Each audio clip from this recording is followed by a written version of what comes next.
L'avenir s'assombrit de jour en jour pour Pierre Palmade.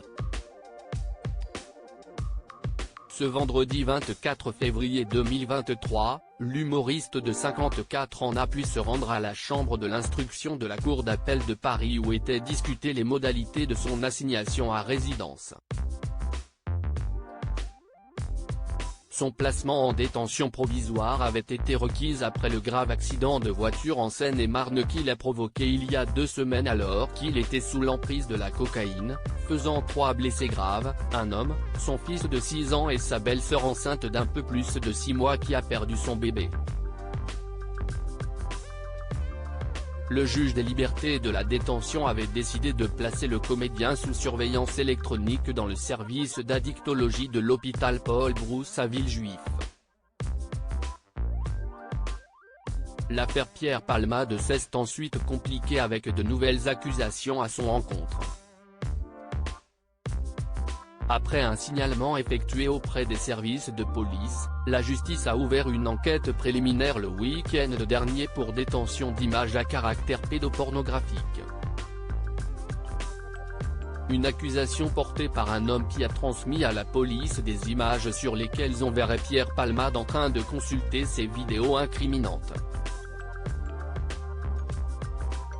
Un deuxième individu a été placé en garde à vue jeudi dernier dans le cadre de cette nouvelle enquête visant l'humoriste.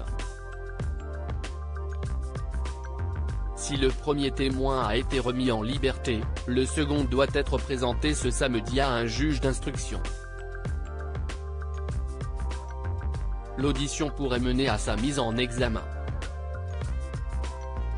Les investigations vont donc se poursuivre dans le cadre d'une information judiciaire ouverte des chefs de détention, diffusion de fichiers pédopornographiques et consultation habituelle de sites pédopornographiques, annoncent nos confrères de BFM TV. Pierre Palmade, il y a des morts ?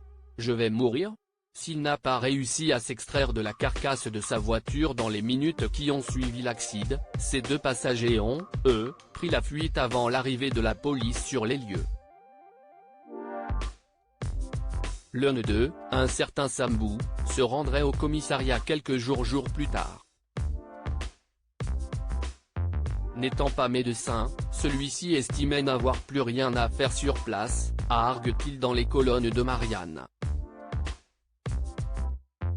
Le compagnon de route de Pierre Palmade se souvient également des premiers mots du comédien, inquiet pour les passages du véhicule qu'il avait percuté. Il y a des morts ? Des blessés ? Je vais mourir ? Aurait-il demandé.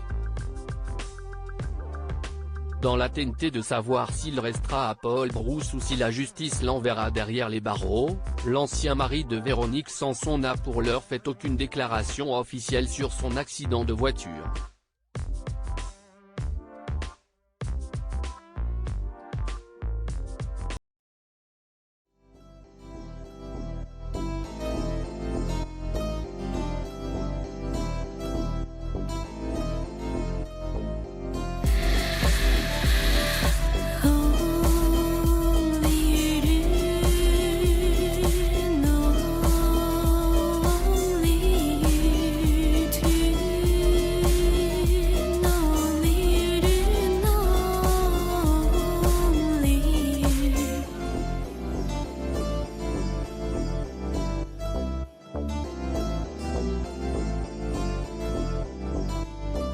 To